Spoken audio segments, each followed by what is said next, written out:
الحمد للہ رب العالمین والعاقبۃ للمتقین والصلاة والسلام علی سید المرسلین۔ ناظرین کرام السلام علیکم ورحمۃ اللہ وبرکاتہ۔ ایمانی صفات کا عنوان لے کر آپ کی خدمت میں حاضر ہوں۔ ایمانی صفات کے جو منافی اور مخالف چیزیں ہیں، اس سلسلے میں بہت ساری چیزیں آپ کے سامنے آ چکی ہیں۔ ایمان کی حفاظت کے لیے ان تمام چیزوں سے بچنا بہت ضروری ہے، ورنہ ایمان خطرے میں پڑ جائے گا۔ آئیے ایک عنوان اور آپ کے سامنے پیش کر رہا ہوں جو ایمانی صفات کے خلاف ہے۔ بدفعلی یعنی برا فعل لینا یا بدشگونی لینا۔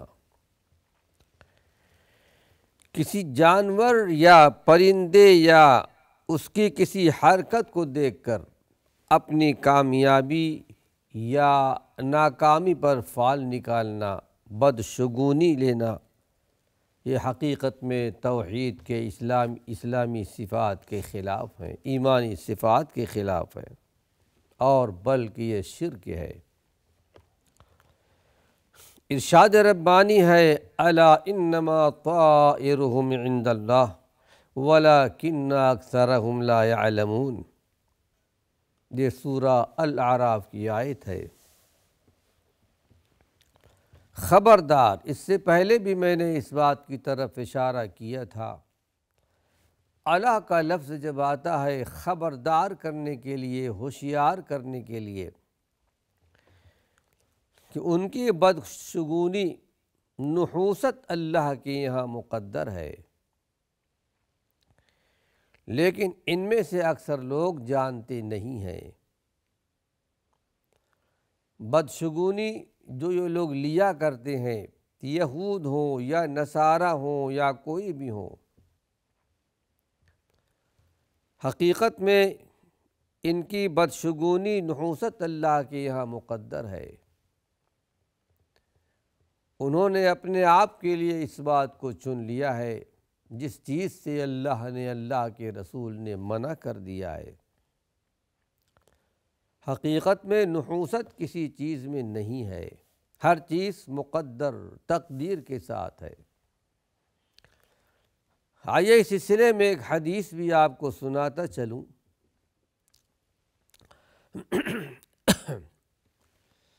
ایک روایت پیش کی جاتی ہے کہ 3 چیزوں میں نحوست ہے۔ یہ روایت بیان کی حضرت ابو ہریرہ رضی اللہ عنہ نے کہ 3 چیزوں میں نحوست ہے، گھر میں، گھوڑے میں، عورت میں۔ کسی نے جا کر حضرت عائشہ صدیقہ کے سامنے بیان کر دیا کہ ابو ہریرہ رضی اللہ عنہ یہ حدیث بیان کر رہے ہیں کہ 3 چیزوں میں نحوست ہے، گھوڑے میں بھی، گھر میں بھی، اور عورت میں۔ تو بڑے تعجب کا اظہار کیا، اور اس کے بعد حضرت عائشہ صدیقہ نے بیان فرمایا، ابو ہریرہ کی صحیح بیان کر رہے ہیں، اس میں کوئی غلطی نہیں ہے، لیکن ہاں ایک بات ان سے چھوٹ گئی جس کو وہ سن نہیں سکے تھے۔ جس وقت اللہ کے رسول صلی اللہ علیہ وسلم یہ بیان کر رہے تھے، اس وقت اللہ کے رسول صلی اللہ علیہ وسلم نے شروع میں یہ بیان فرمایا تھا کہ یہودیوں کا ایسا عقیدہ ہے، یہودیوں کا ایسا عقیدہ ہے۔ اس کلمے کو، اس جملے کو حضرت ابو ہریرہ رضی اللہ عنہ سن نہیں سکے تھے، بعد کے کلمات سن لی۔ حضرت عائشہ صدیقہ رضی اللہ عنہا جو کچھ سنتی تھیں اسے یاد کر لیا کرتی تھیں۔ بات واضح ہو گئی کہ یہ عقیدہ مسلمانوں کا نہیں، یہ عقیدہ ایمانی صفات والوں کا نہیں، یہ عقیدہ توحید والوں کا نہیں ہے، یہ عقیدہ غیروں کا ہے جو اسلام اور دین کے خلاف ہے۔ آئیے ایک حدیث اور آپ کے سامنے پیش کر رہا ہوں۔ قالوا طائرکم معکم ان ذکرتم، یہ بدشگونی کے تعلق سے یہ باتیں آپ کے سامنے پیش کی جا رہی ہیں۔ رسولوں نے ان سے کہا تھا اپنے اپنے وقتوں میں کہ تمہاری نحوست تمہارے ساتھ ہی ہے، تم جو نحوست کی بات کرتے ہو، کیا تم یہ باتیں اس لیے کرتے ہو کہ تمہیں نصیحت کی گئی؟ حقیقت تو یہ ہے کہ تم حد سے زیادہ تجاوز کر چکے ہو۔ یہ آیت بھی یہود و نصارہ کی مذمت میں نازل ہوئی۔ وہ نحوست سمجھا کرتے تھے، یعنی یہاں یہ بات بتائی جا رہی ہے کہ تمہارے اس عقیدے سے، بدشگونی سے کوئی فائدہ پہنچنا یا نقصان پہنچنا اللہ کے یہاں مقدر ہے۔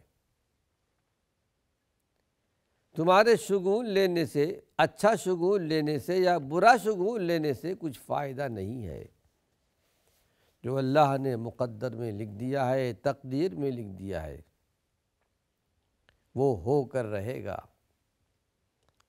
آسمان و زمین کی تخلیق سے، پیدائش سے 50,000 سال پہلے اللہ نے ہماری اور آپ کی ساری دنیا کی تقدیریں اللہ نے لکھ دی تھیں، کس کو کیا پہنچنے والا ہے، کس کو کیا پہنچنے والا نہیں ہے، کس کو کیا ملے گا، کس کو کیا نہیں ملے گا۔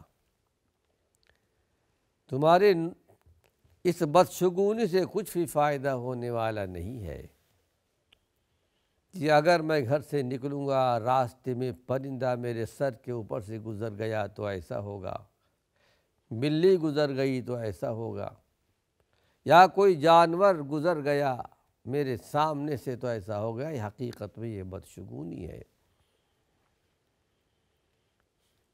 جس کا اسلام میں، دین توحید میں کوئی عطا پتہ نہیں ہے۔ کوئی چیز ان کے لیے برا یا نیک شگون نہیں رکھتی۔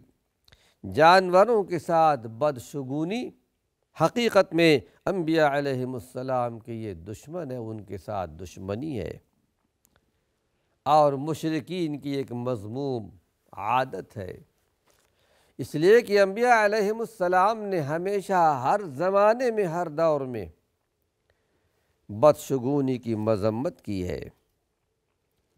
اہل ایمان ان تمام چیزوں سے بری ہوتے ہیں، ایمانی صفات والے، اور اپنے ہر کام کو اللہ کے سپرد کر دیتے ہیں۔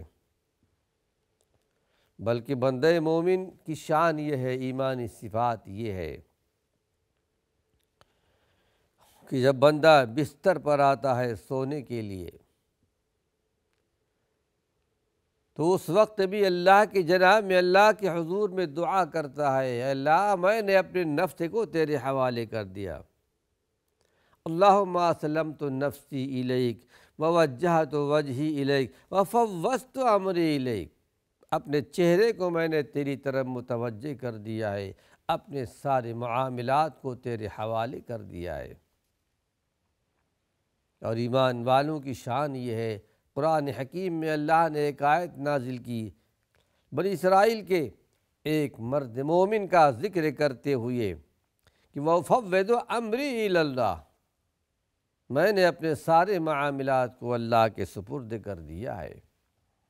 ناظرین اکرام، مسئلہ یہ سمجھ لیجئے، نحوست سے کوئی چیز بنتی نہیں ہے، کوئی چیز، کسی چیز میں نحوست نہیں ہے۔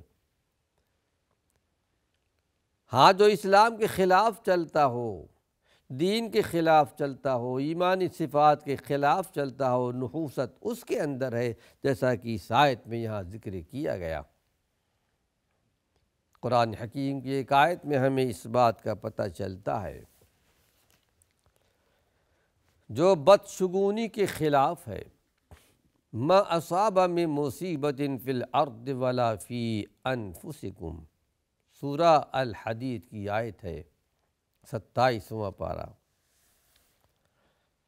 تمہیں جو مصیبت پہنچتی ہے، چاہے زمین سے ہو اور چاہے تمہارے جانوں میں، تمہارے جسموں کے اندر ہو، اور انسانوں کو تکلیف پہنچتی ہے، زمین پر حادثات بھی ہوتے ہیں، قحط سالی بھی آتی ہے، بدامنی آتی ہے، اس انسانی جسموں کے اندر بھی یہ چیزیں پائی جاتی ہیں، بیماری لگ جاتی ہے، سخت تکلیف آتی ہے۔ جو تکلیف تم کو زمین سے ملے یا جو تکلیف تم کو تمہارے جسموں کے اندر ملے، الا فی کتاب، مگر وہ کتاب کے اندر موجود ہے۔ کتاب سے مراد وہی لوح محفوظ جو آسمان و زمین کی پیدائش سے 50,000 سال پہلے اللہ نے تقدیر لکھ دی ہے، الا فی کتاب من قبل ان نبرأہا، اس سے پہلے کہ ہم اس کو ظاہر کریں۔ اللہ رب العالمین کا علم ازلی ہے، عطائی نہیں ہے، اس کی خود کا اپنا علم ہے،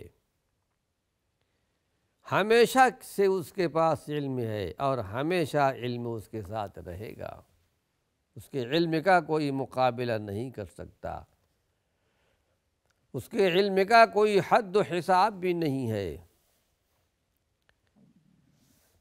قرآن حکیم میں ایک مقام پر کہا گیا وسعت ربی کل شیء علما،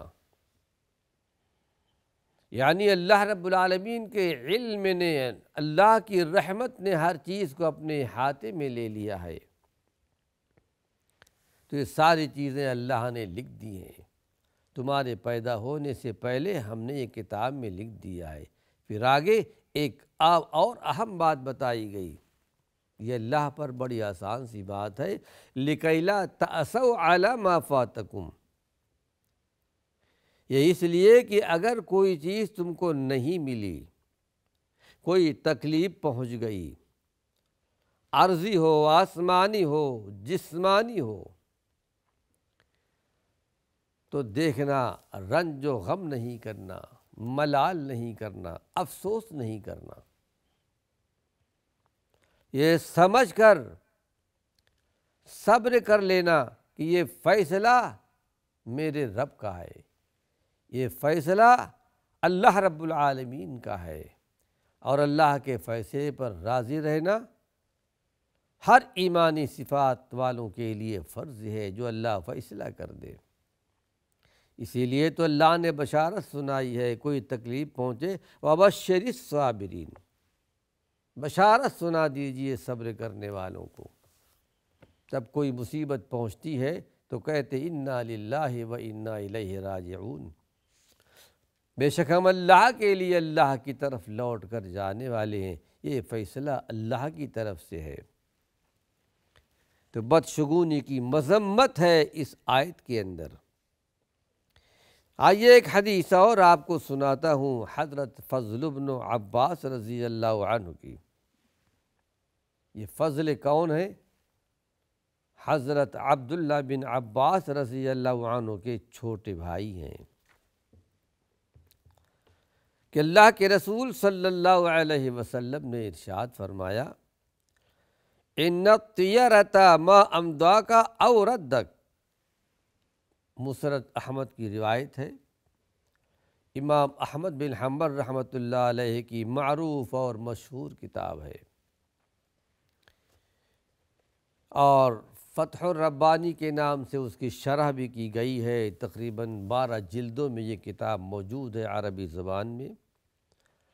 حدیث نمبر 213 کے اندر یہ بات آپ کو ملے گی کہ اللہ کے رسول صلی اللہ علیہ وسلم نے ارشاد فرمایا کہ بدشگونی وہ ہے جو تجھے کسی کام کے کرنے پر آمادہ کرے یا اس سے روک دے۔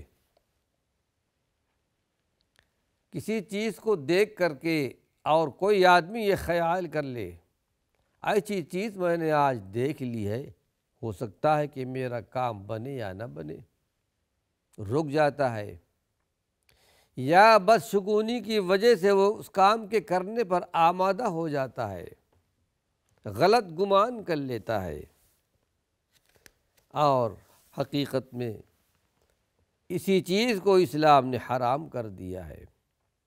یعنی بدشگونی کی تعریف اللہ کے پیارے پیغمبر نے ارشاد فرمایا کہ بدشگونی کی وجہ سے کہ یہ کام میں کروں گا تو میں نے یہ چیز دیکھ لی ہے، ہو سکتا ہے میرا کام بنے یا نہ بنے، آدمی رک جائے یا وہ کسی کام کرنے کے لیے آمادہ ہو جائے، تیار ہو جائے۔ یعنی اللہ رب العالمین کے توکل اور بھروسے کے بنا پر نہیں، بلکہ کسی چیز کے دیکھنے پر، اسی کا نام شرک ہے۔ جیسا کہ غالباً میں نے پہلے بھی عرض کیا تھا، آج بھی عرض کر رہا ہوں، بہت سے مقام پر دیکھا گیا ہے، سنا گیا ہے، بچے کی ولادت کے بعد ماں کے تکیہ کے نیچے یا بچے کے تکیہ کے نیچے کوئی چھرا وغیرہ یا کوئی چیز رکھ دیتے ہیں۔ یہی نہیں بلکہ کن پٹی پیشانی پر کوئی سیاہ چیز لگا دیتے ہیں کہ نظر نہ لگے، اور ایسے ہی گلے میں کالا دھاگا پہن لینا یا ہاتھ میں پہن لینا، ان تمام کا تعلق جو ہے بدشگونی سے ہے۔ یہ غلط عقیدہ ہے۔ اسلام نے ان تمام چیزوں کو ختم کر دیا ہے۔ یہ عقیدہ حقیقت میں اہل باطل کا ہے، یہ عقیدہ مشرکین مکہ کا رہا ہے، جیسا کہ انشاءاللہ آگے بتاؤں گا۔ یہ عقیدہ ایمانی صفات والوں کا نہیں ہے۔ ناظرین کرام، وقت ختم ہو چکا ہے، اللہ نے چاہا اسی عنوان سے کچھ اور مفید باتیں اگلے درس میں پیش کروں گا۔ وآخر دعوانا ان الحمد للہ رب العالمین۔